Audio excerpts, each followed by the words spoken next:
The last thing I did was for Tried and True Pro Wrestling, which is here in Clarksville, actually. That's about an hour. That's an hour from me. I took the last train there once. I assisted Josephus against Tim Storm, NWA. Okay. And in it, I'm spraying Tim Storm in the face.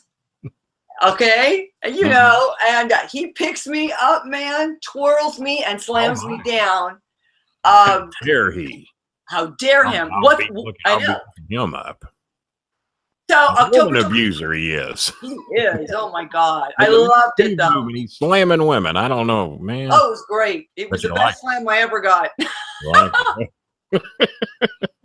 Good Lord.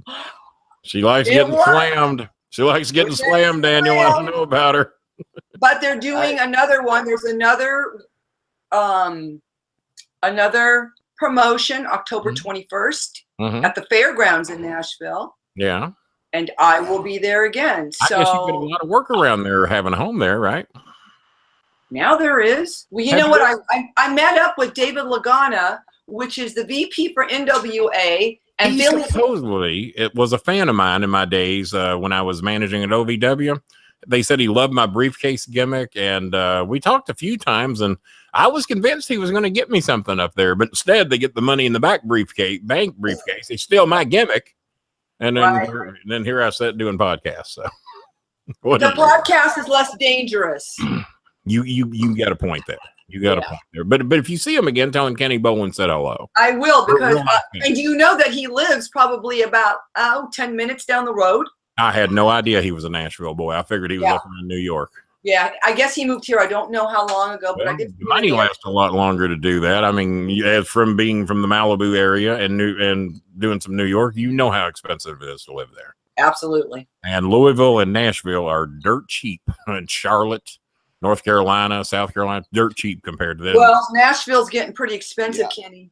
Well, I was up there. I was last in Nashville in the late 80s, early 90s. Oh God, it's like LA prices. I'm telling you. Are you kidding me? I am not kidding you.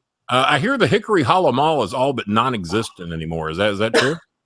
That area is very scary. Don't go there. I lived there. When I lived there, it was St. Matthews of Louisville. It was but that was okay back then. Yeah, but this is what I've heard. Me and my ex-wife, she worked at Baptist Hospital. I was working for Nick Goulas and wrestling down there. Also doing some sales work for Royal Prestige, selling waterless cookware.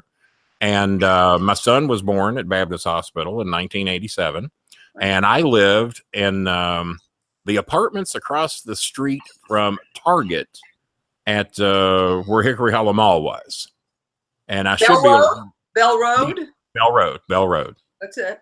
And whatever the name of those apartments were, they're blanking out on me right now, but they were directly across the street from a Shoney's and Target. And that's where my son was born. I lived there. And then we eventually moved to another place on Bell Road later. And then they built a White Castle down at the end of that road. First ever White Castle in Nashville. That's called Antioch. It's very inexpensive. Antioch. So that was our city. Yeah, but it's not your best area to. And back in the day, it was like living in the East End of St. Matthews and Louisville, just as safe as it could be. Never saw a crime the 4 years I was there. No, it's a little different now. So I don't go to that area. Remember that shooter? Remember that shooter? Yes, it was in that area. Yes, it was the Waffle House. At the Waffle House. Where I lived. That's 8 miles from here. Yes. Oh my Lord. Well, Nick Goulas lived in Franklin. Now, where are you at? I'm in Brentwood. Franklin's 10 minutes down the road. I know where Brentwood is. Yeah, right. I know that area real well. Yep. And it's been a long time since I've been there, though, and done any touring or anything. Daniel, you should see it. It's crazy. Well, I might get back down there. What I meant is it's just growing like a weed here. God. All right, Daniel, we'll let you talk. Go ahead. It was then due to the oil industry, and Texas was invading. See what I did to him? Texas was invading Nashville at that time. So apparently it died down for a while. What are you smirking about? You don't think I'm really going to let you talk, do you? All right, go ahead. What the hell? Well, she was trained by Guerrero, so kind of talk to her about how that came about. Like, how Go did ahead. That's a nice, and watch our people, because we've really shit on them bad tonight, making them wait 31 minutes to get in here. Yeah. What was your question, Daniel? So you were trained by Guerrero. How did that come about, and how was that experience? Training by Guerrero. Sure, Mando. Oh my gosh, serious. And when you were in the ring, you did it the way he said to do it, or get out. And he's a great trainer. And I say it all the time, and people probably know it, but he had said, which one of you ladies can ram your head into the turnbuckle, land on your back? And I was like, yes, I can do it. I can do it. And you know what? They just wanted people who weren't afraid, but were athletic enough to do it. And I trained Monday, Wednesdays, and Fridays, 7 p.m. to 10 o'clock. And then I went to work the next morning, and I went to work bruised and hurting. You look like an abused woman, I'm sure. You know what I mean? Yeah. You know what I'm talking about. Just Absolutely. hardcore. I had played softball and volleyball, and there was lots of boys on my street to play sports with, but lots of boys on your street to play with. You know what I'm to play sports with. So I really was athletic, but I had not done any wrestling, and I had to learn from the beginning. Most girls had not, unless they were raised in the business. I mean, if you're right. raised in the business, then it kind of happens. But yeah, I mean, it's Mando was awesome. I mean, playing softball and being a wrestler is two different worlds, isn't it? Yeah. Now, you were the first Glow girl to be hired. David McLean stated that. How did that was that after you started training, or was that like beforehand, and all this happened after the fact, or? So basically, when Mando asked, David was sitting on the side of the ring, and he said, "Which one of you ladies can ram your head in the turnbuckle, turn over, and land on your back?" I raised my hand first. He said, in my mind, "Jeannie, you were the first Glow girl hired."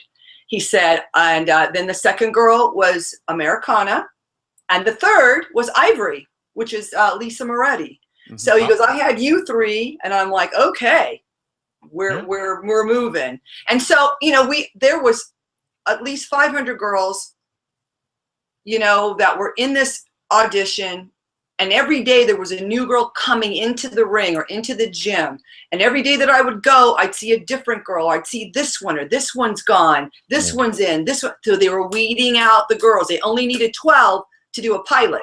That's it.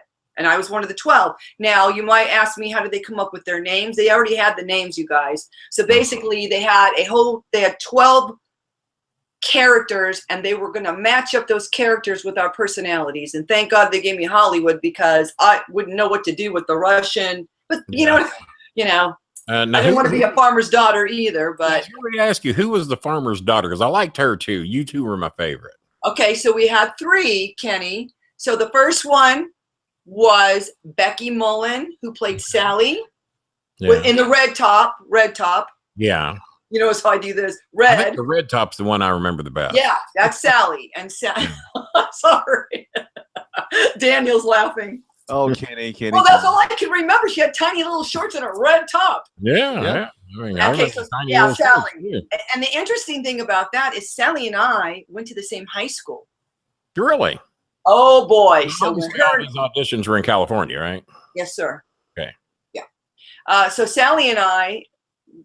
And she was 3 years younger. So I didn't know at first that she went to my high school till she told me. And then I'm like, uh-oh, she knows the same people I know. It is not going to be good. You put 2 21-year-olds, 22-year-olds in the ring, and one's a heel. Yeah. And the other's a face. Yeah. Who's going to, it's just all of a sudden egos are going nuts. Now, I have watched the first 3 or 4 of the TV series on Netflix. Yes. Was the audition anything at all like they indicated it was on the audition there? To where they said, how many of you want to be this is wrestling, and then yes. The room walked so out. Here's the interesting thing. They were in a gym situation when Mark Maron told them we were at the Hyatt on Sunset in a conference room. But half those girls, you saw those chicks get up with their resumes and walk out. Yeah. That's exactly what happened to me. And Yeah. Kenny, I'm looking around going, oh my God, what do those girls know that I don't know?